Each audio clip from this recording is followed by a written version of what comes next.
a sphinx. Do you agree? I am none of these things you mentioned. I am an ordinary man. I defend the interests of the people in my capacity as President of the Republic. I defend the nation to which I belong. I cling fast to our rights, no more, no less. I defend them to the best of my ability. So you're not a sphinx? No, I wouldn't say that about myself. Even people who know you well and who respect you say, Americans are naive if they think anyone really undergoes a conversion in this part of the world. That whatever is put on paper, whatever the words are, in your heart, they say, you still want Israel destroyed. We were told that you used to point to a painting in your office of Salah ad-Din at the famous battle in which he defeated the Crusaders, saying to people, that's what's going to happen to Israel. Is that what you still believe in your heart? The painting which depicts Saladin in his war against the Crusaders' invasion is one thing, and the question of the Jews is another. The Jews have nothing to do with the Crusades that happened in our region. Today we are facing the reality that Israel has committed aggression against our Arab lands and made millions of our people homeless. Homeless. Palestinians, Syrians, Lebanese. The United Nations has issued resolutions about this, and the UN represents the whole world. The UN resolutions, number 242 and 338. They call on Israel to give back land taken during the two big wars in 67 and 73 in return for security and peace. The United States of America and everyone should urge Israel to implement those resolutions.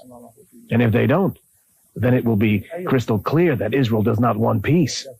Our belief is that Israel does not want peace. Therefore, it is now rejecting, or rather, has rejected the American initiative. In your heart, do you want to see Israel destroyed? Yes or no?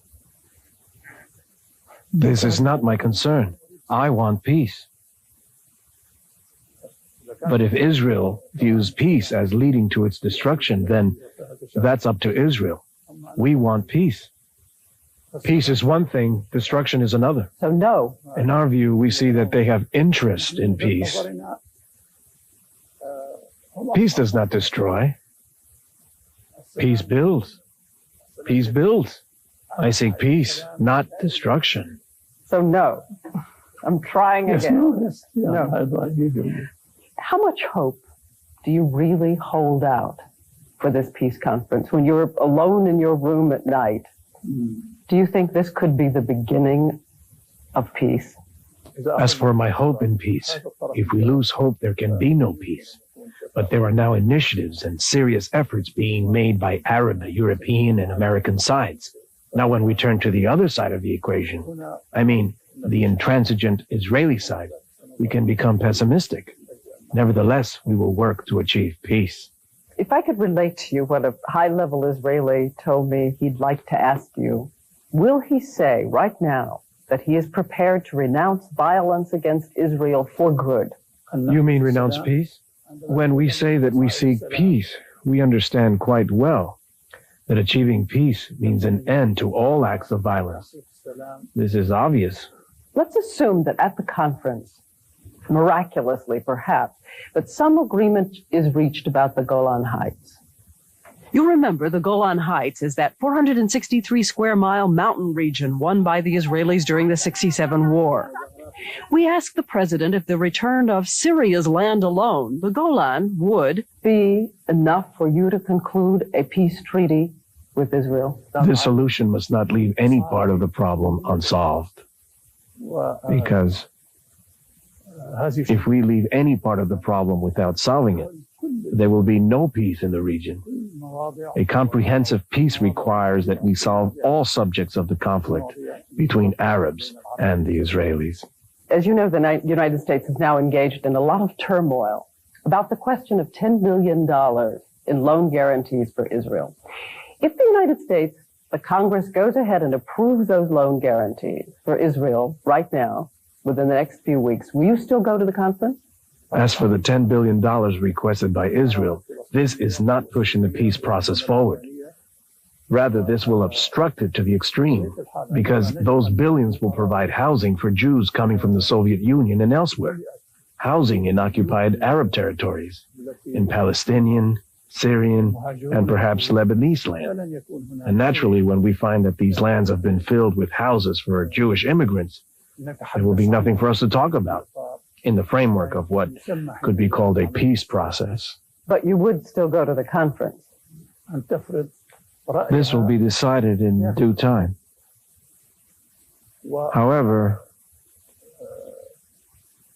it is very strange that a state outside the United States should be able to impose its opinion within the United States and be able to get billions of dollars against the will of the American administration.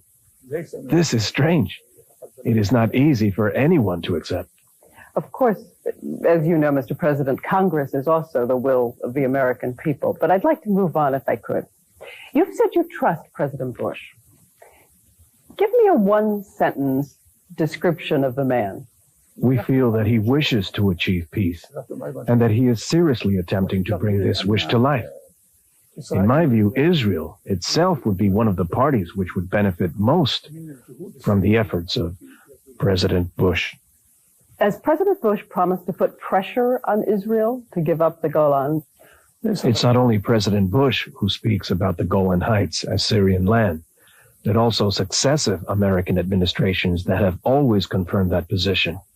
President Bush is committed to the American stand as regards to the Golan and the occupied territories in general. But I'm going to try one more time. Did he promise you to put pressure on Israel? No. He did not. However, President Bush, the Israelis, and all those who dealt with us know that there can be no peace if Israel does not return our land. A taxi driver in New York said to me, you know what I'd like to ask him? I'd like to ask him this. Why doesn't he just go to Israel like Sadat did and say, let's end this thing. Let's get it over. Let's settle it right now. Please tell this person that it would be against my nature to do that. Peace cannot be achieved by begging. It's a right to be claimed. Nobody gives peace as a grant. And I am not of the sort to go to Israel to beg for peace. Peace must be established by all, for all to take from and benefit from. So invite them here. Certainly that won't achieve peace. Peace is something you build. It requires the participation of the international community so that there can be real, stable, viable, and collective peace. If I could just ask you what I think Americans would ask you, what assurance can you give them that when they get on airplanes, that one of the groups headquartered in this city, the Palestine General Command, what assurance can you give them that there will not be a bomb on that plane threatening the lives of innocent civilians? With respect to the American plane bombed over Europe, there has been no proof that any group present in Syria has any link with this matter. But I believe that officials in all countries must feel it is their duty to prevent terrorist acts, because such acts do not serve any just cause. Terrorism never serves a just cause. On the contrary, terrorism does harm to just causes. We have always said that we struggle and will continue to struggle against any terrorist act that we can combat. When each state in the world carries out its duty in combating terrorism, then terrorism will undoubtedly recede. But the United States still has Syria on its list of countries which support terrorism. From our point of view, the United States has nothing to justify this.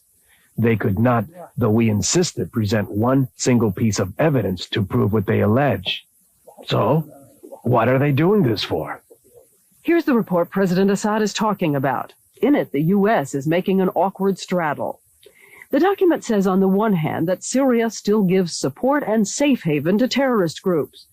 But on the other hand, in language full of nervous hope, adds, there's no direct evidence of Syrian involvement in worldwide terrorism since 1987.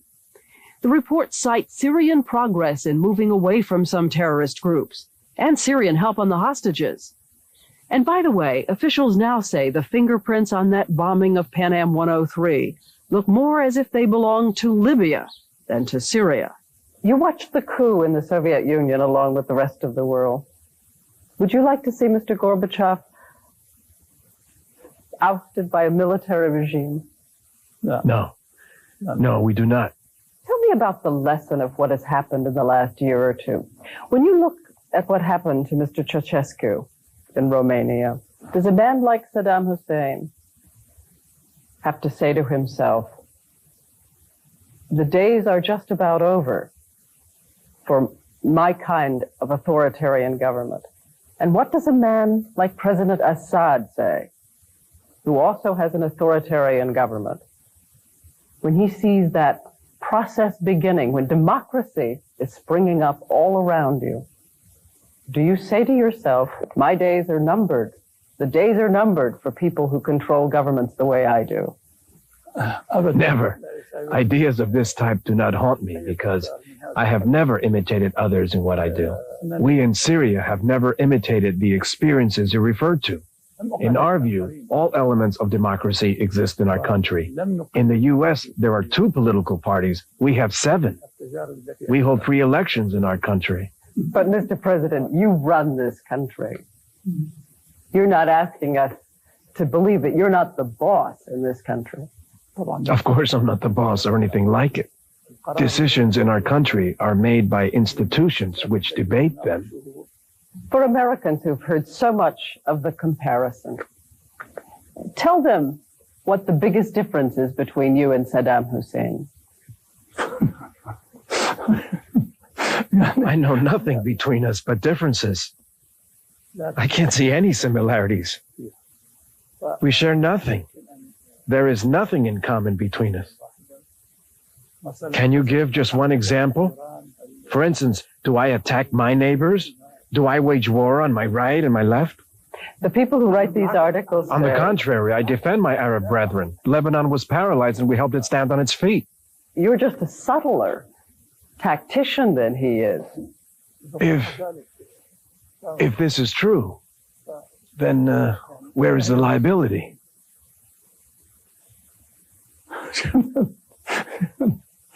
Liability? We assume he means evidence, which brings us back to Lebanon. When will you be withdrawing? This is subject to Lebanese and Syrian needs. Lebanon needs the Syrian presence.